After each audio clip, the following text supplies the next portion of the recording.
Welcome to Washington Hospital Today, dedicated to informing residents about healthcare topics and issues. Through programs featuring community forums and free health and wellness classes, our goal is to empower community members with the information needed to make informed health decisions. Washington Hospital has been providing healthcare to the residents of the Washington Township Healthcare District for the past 60 years.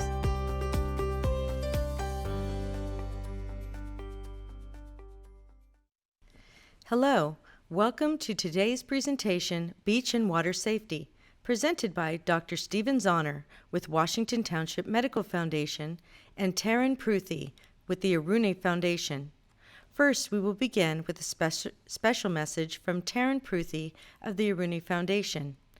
The Arune Foundation was created out of the desire to turn the tragic loss of 12-year-old Arune Pruthi from a sneaker wave into hope, education, and solutions for ocean safety and beach awareness.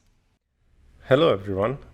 I would like to begin by expressing our sincerest thanks to Washington Hospital for giving Arune Foundation the opportunity to talk about our organization and how we raise beach awareness among community members.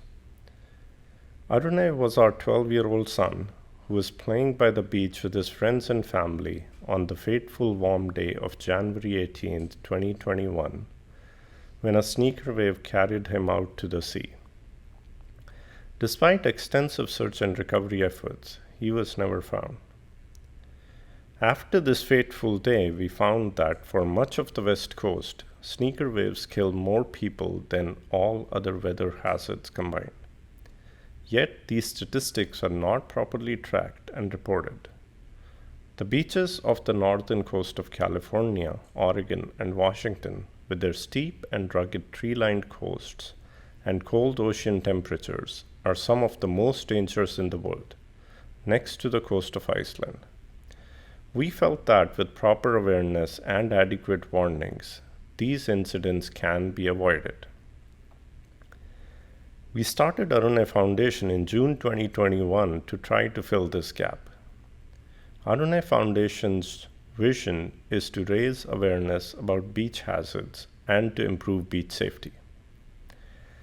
Our mission is summarized by our three-pronged approach: equip, educate, and inform.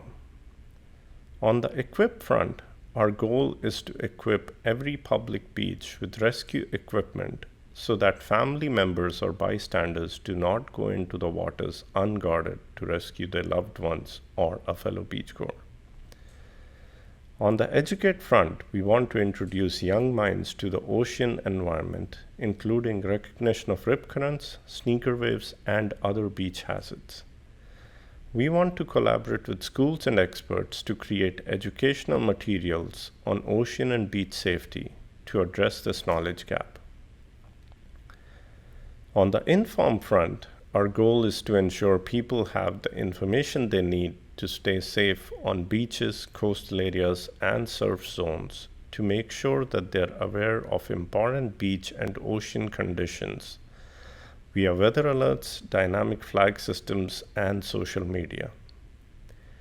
We had our first success in installing 3 life-saving stations near Pillar Point Harbor and Mavericks Beach in November of last year. These stations will hopefully be the first line of defense in keeping our community and visitors safe on beaches. While it is extremely difficult to get permits for installing these stations because of the different jurisdictions and land ownership, we look forward to finding partners to continue this initiative forward and to raise sponsorships for building and installing these stations. Finally, we would like to take this opportunity to invite all community members to our very first walkathon to raise awareness about beach safety. The walkathon will be held on October 2nd in Quarry Lakes Regional Recreational Area in Fremont. Please join our Facebook page and Instagram page and follow along as we formally announce registration for the walkathon. Thank you for your support.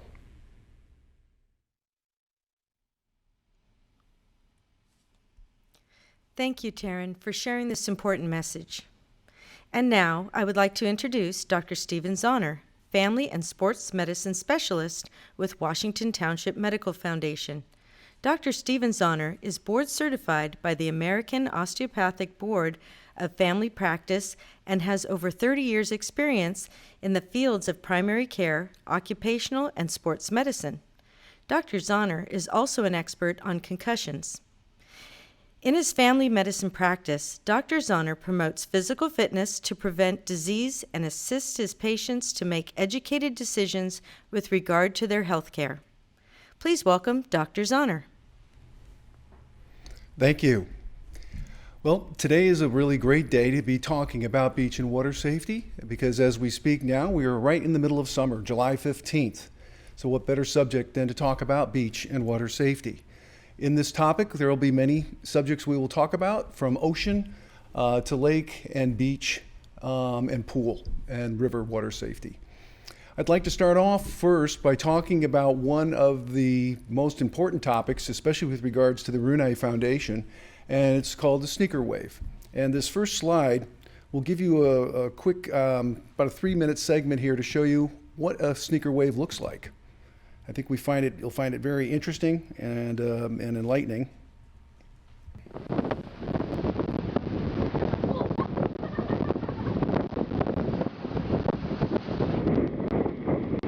Is that these people are very, very unwittingly relaxed, standing there. They even have a little dog. And here comes the sneaker wave. Please quickly note, where is the dog? The dog is underwater right now. And I would comment that this is a very small sneaker wave, so only one can imagine if you were out further into the ocean where it might be waist deep, what could be the trauma. Here's another video. This previous one was in Half Moon Bay. This is in the Washington coastline. And you'll notice there are some logs in the water, and now these people are being caught in the midst of a sneaker wave. Look what is happening. They're trying to run, they slip, they fall over it. This is more than just accidental. These pieces of lumber are floating out there. The current can be quite strong. And I think you get the idea that even on a smaller scale such as these, larger sneaker waves can be extremely dangerous. So let's start off first. We'll talk about sneaker waves. Taxonomy is a medical term, meaning classifications, and perhaps many of you have heard of some of these other terms. King waves is what they're known as in Australia. Rogue wave is what is known offshore. So technically, a rogue wave is something that a ship might encounter, as opposed to onshore, a sneaker wave. The important point to recognize about the definition of a sneaker wave, it is unexpected. You will be what looks like a calm day in the ocean, and suddenly you will have you'll have a wave come upon you that could just be quite frightening. So part of this, of course, is the surge, which is also called the tidal ocean swell. So as we get into later segments of the talk, it is important to know before you go out, what is the tide? Is the tide high or low? Obviously, a high tide, which would be a tidal ocean swell, could mean the water is up higher than it normally is, which could take you in and off your feet even faster. What is the seventh wave lore? I was actually with a friend of mine recently, and he was recounting it to me that, we know how to handle the waves. All you have to do is count every 7 waves. You get the idea that that's usually the 7th or 9th wave is the largest wave in a set. Well, that's precisely the point of a sneaker wave. You may think that every 7th or 9th wave appears to be the largest one, and then out of nowhere, a wave will come in and become much larger and unexpectedly stronger. So the main thing that we believe that it causes a sneaker wave, you can have an offshore storm or a wind vortex that is far enough away that it's not affecting the current weather, but it can definitely be affecting a wave. And that wave then will be transmitted and can pass and continue all the way to shore. So that is something that we need to be aware of, is that if there was a storm on the horizon, you could also check the weather reports to see if there has been anything in the area. but most of the time there is no understanding of why or when. Winter, of course, I think would be a time when you want to be the most careful with sneaker waves because of the unexpected weather that can occur. Summer, obviously, could be much more tranquil, but definitely winter would be a more dangerous time. So what are the characteristics of a sneaker wave? They obviously can generate enough force to knock a person over. And obviously once they're there, it's too late to avoid it. You're now suddenly in the midst of it, trying to swim or try to keep your balance. And if you think about this, the surge of water can go up to 150 feet beyond the foam line. So if you see this picture below, you can see there's a foam line. You can imagine if that's what you were expecting to where the normal wave current would be, next thing you know, it's 100 feet up, you're going to be caught in what is called a sneaker wave. Now this picture that I was showing you is not really a sneaker wave picture. It's what we'll be talking about is called a rip current, but it does highlight to show you that the ocean does have currents that can carry sand and gravel. And in that original video, you saw waterlogged driftwood. So, just being in the water, thinking that the ocean is clean and clear is not a good supposition. The unpredictability of these events, in addition to what can be in the water, can really catch anybody, even experienced swimmers, off guard. And so what will happen is that water washes in, it will go back out, and that current can be so strong it will pull even a very strong swimmer out to sea. Where do they occur? Well, they most occur commonly in areas where there are cliffs, which would you consider that to be the Pacific Northwest, the California coastline. More importantly, though, one thing that you could not see is the ocean floor. And sneaker waves can occur where you'll have the ocean floor go from 80 feet to 20 feet in a very short distance. And that topography or ocean floor appearance can also add to the power of a sneaker wave. So the biggest hazard, particularly in the Pacific Northwest, associated with these sneaker waves is hypothermia. As we all know, we really do not want to go into the ocean here in California because at least in Northern California, it's so cold. But that same cold water can perhaps very quickly disable an individual and make them more prone to drowning. So the next part of this is to talk about rip currents and the tides, and that's what this diagram is showing. What you'll see, and on the lower slide, the way to identify a rip current is you can see where the waves are breaking, and then in between you'll see a spot that appears to be calm. That calmness belies the danger. If you can see in the picture above, they took the courtesy of making that water appear green. There is a circulating flow. As that water comes into shore, that rip current is going out to sea. And that would be very similar to what a sneaker wave is. So these rip currents are very similar to sneaker waves. And I will talk briefly too later about what the difference is between a sneaker wave and a rip current. But suffice it to say, the techniques for survival are the same. Remember, if you're out in the ocean, depending on the time of year, you may be wearing heavier clothing. And that heavier clothing can add to the danger as it becomes wet or soaked full of sand and water. So that is something else to keep in mind, that you need to be even on a higher alert and concern if you are fully clothed. How do you survive? That's the next question. So basically, as we talked, rip tides and sneaker waves are different. The difference is that a rip tide is well known in an area. You will look and see if there'll be signage to warn you of it. Lifeguards may be present. And as I said, if you are aware, you can see and notice the current by looking at the water's edge.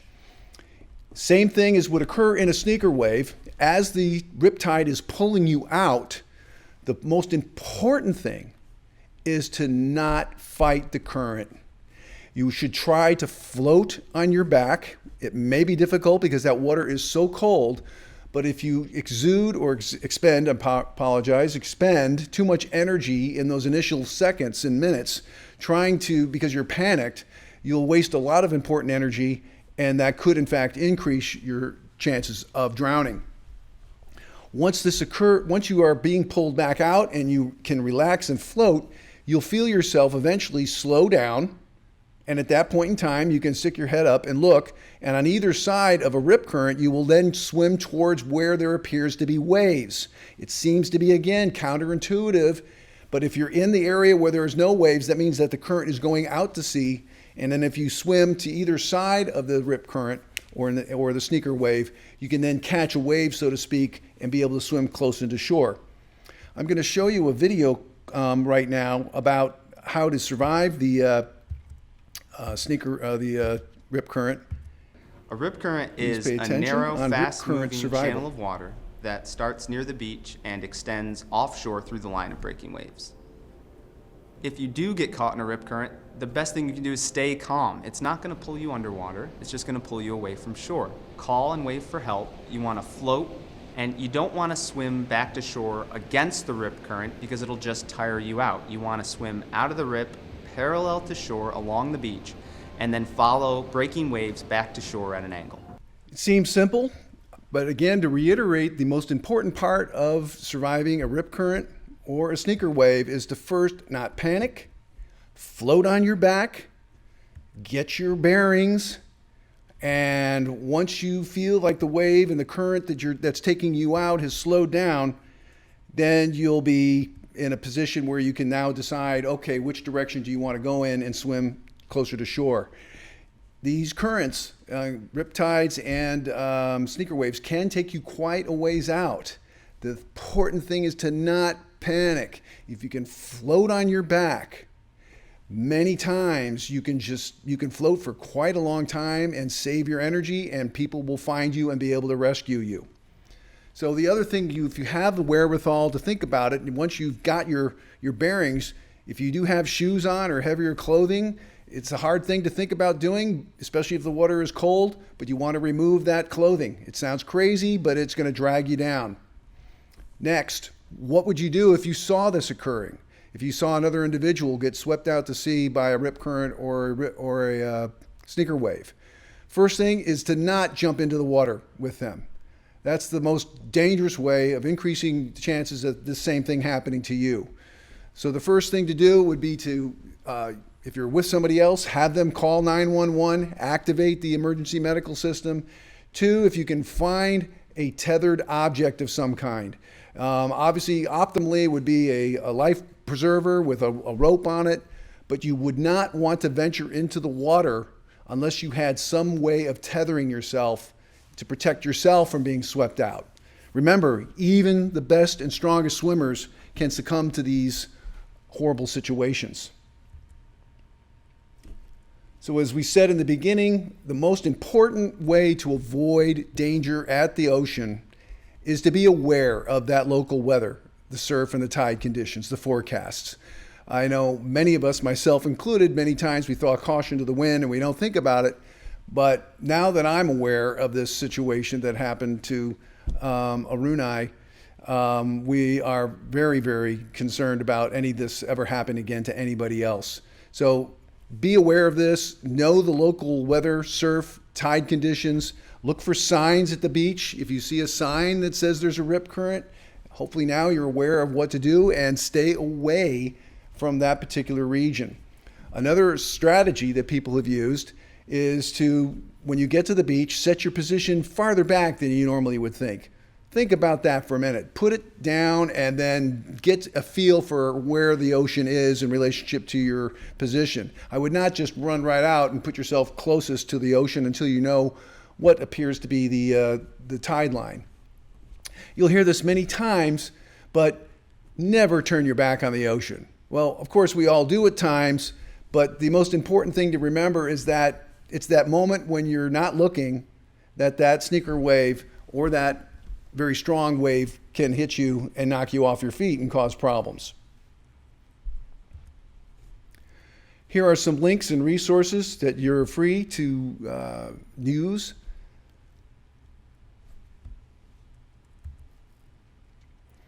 Moving on now from safety at the ocean, we're going to talk about pools, rivers, and lakes. Again, probably the most important is to learn how to swim, or at the very least, learn how to float on your back. Much simpler to learn how to float on your back. Swimming, of course, would be another very important thing to do. Another one is life vests. That's why they give them to people on boats. There's laws that say you must wear a life vest while you're on a boat. If you're not a good swimmer, you definitely should have a life vest on. Another one that works very well that my family has used is when we go to the beach, we then as parents decide, okay, who is going to be responsible for watching what child? It works great because if you have 2 kids, as we do in our family, then it's much easier to keep track of them. If you get more kids or more people involved, that could get more difficult. But it is important to do a head count and try to have certain people watching certain individuals just so we can keep track of them. Another important point, obviously, never swim alone. Obviously, you're going to go with a group of people, you may end up finding yourself being carried by the current further and further away from where you originally started. So that could end up where you thought you were with your people and your friends, you could end up being hundreds of yards away.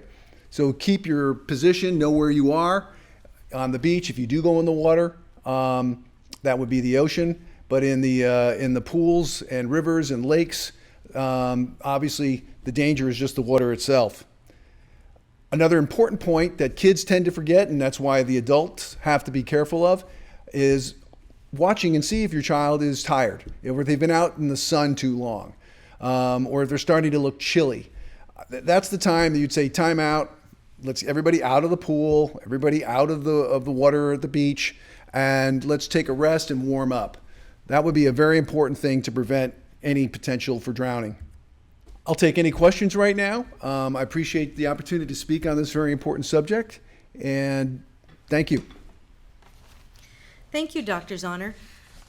We do have a couple of questions. They are questions that you might have already gone over, but let's go over them again. What is the difference again between a rip current and sneaker waves? And also with rip currents, are they as seasonal as sneaker waves may be? Great question, and it deserves to be repeated and underlined. A rip current happens year-round. It is based on the currents at that local area, whereas a sneaker wave can happen anywhere, anytime. So that's the basic understanding. My understanding of sneaker waves is that when the weather is more unpredictable would be the time that you would want to be more careful. Obviously, that would be November through March, and that would be when the weather can potentially be changing very far away from your location. And as I talked about what happens with a sneaker wave, you'll get a very strong wind or weather event that causes something to affect you where you are. That's the difference between a sneaker wave and a rip current. Okay, and then the next question is, in Northern California, we also have a lot of rivers, lakes, as well as being access to the ocean. What should I do what action should I take if I see somebody having difficulty in the water? Okay, again, excellent. Needs to be emphasized. If you see somebody, whether it's with your group or not, if you see somebody in trouble, the first thing is to turn and find someone else to alert. If there's a lifeguard, that's obvious. But if there's not, somebody get their cell phone and call 911 and get that process going to alert that you're going to need some help. The next thing is to look at your own situation. If that person is in a very turbulent water setting, if you can find some kind of an object, some kind of a rope or a long piece of linen, something that you can tie around your waist, you can attempt to do something. But more often than not, that tether that you find is not going to be long enough to do anything about it. So it's difficult, but you'll have to sit back and try to keep an eye on the individual, at least where they are, and never take your eyes off the area so that when someone does come, You can then say, I saw it. It was just right outside of that rock or that point.